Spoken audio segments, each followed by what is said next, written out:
eu vou falar uma coisa aqui, como cientista da religião, eu acho que toda crença tem o seu respeito. Então, eu vou respeitar a sua crença. Uhum.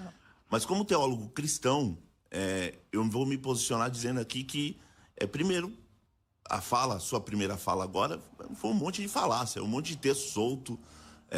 1 Coríntios, 2 Coríntios, e vai fazendo uma mistureba de textos que muitas das vezes não tem nexo. Porque todo texto tem que ter seu contexto. Você tem que fazer exegese do texto. Se não fazer exegese do texto, vira uma bagunça. Agora, eu percebo o seguinte, os textos que você menciona, mencionando que Jesus, em certo sentido, na sua mente, é Deus. Então, se ele é Deus, aí a grande pergunta, como que funciona isso? A fé cristã, e uma coisa assim, em primeiro lugar para salientar, a Trindade não está na Bíblia. Sim, foi Tertuliano que cunhou. Dizer que Deus é Pai, Filho e Espírito Santo é fé. Dizer que Deus é uma Trindade é explicação da fé. A igreja, ela quer explicar aquilo que ela já acredita. Ela já acreditava, ela teve a experiência. E como que ela teve a experiência da Trindade? Pelo ressuscitado. O ressurreto e os diálogos de Jesus apontam para esse Deus relacional. Agora, assim, a gente tem que tomar muito cuidado, assim, a Trindade não está na Bíblia. A palavra Bíblia não está na Bíblia. Se a gente for levar por esse pressuposto, é muito perigoso. Então tem que tomar muito cuidado com isso. Mas assim, o que a fé cristã entende? Primeiro, Deus é eterno.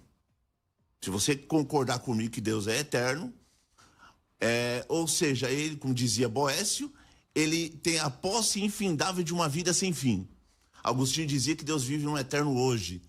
O amanhã nunca vem, a noite nunca declina e o ontem nunca se afasta. Deus vive no eterno hoje. Lógico, sabendo que ele aponta lá, tu és o meu filho de hoje, te gerei naquele salmo de intronização. Ok, ele não tinha a exegese que nós temos hoje, mas ele apontava para aquilo. Ok, mas aí o que nós podemos pensar? Raciocinar junto aqui. A fé cristã entende que Deus é eterno. Só que a fé cristã, também olhando o texto bíblico, diz que Deus é amor. Se Deus é amor, e essa é a diferença do islamismo, do judaísmo, ou muitas vezes da Testemunha de Jeová, se Deus é amor, Deus não pode ser solidão. Não houve um momento do seu ser mais íntimo que ele fosse solidão. Por quê? Para amar, precisa de um segundo para ser amado na eternidade. Se não tiver um segundo para ser amado, não é amor. Amor que não ama a si mesmo é egoísmo. Então, como Deus é um Deus que ama, então ele teve uma segunda pessoa para ser amada. Esse amor é um amor eterno. Então, o amor que ele tem para com o Filho na eternidade é um amor eterno. Lógico, isso nós compreendemos a partir do texto bíblico, lembrando que a fé cristã entende que a revelação ela é progressiva, ou seja, o que é progressivo, professor Kleber? Por que revelação progressiva?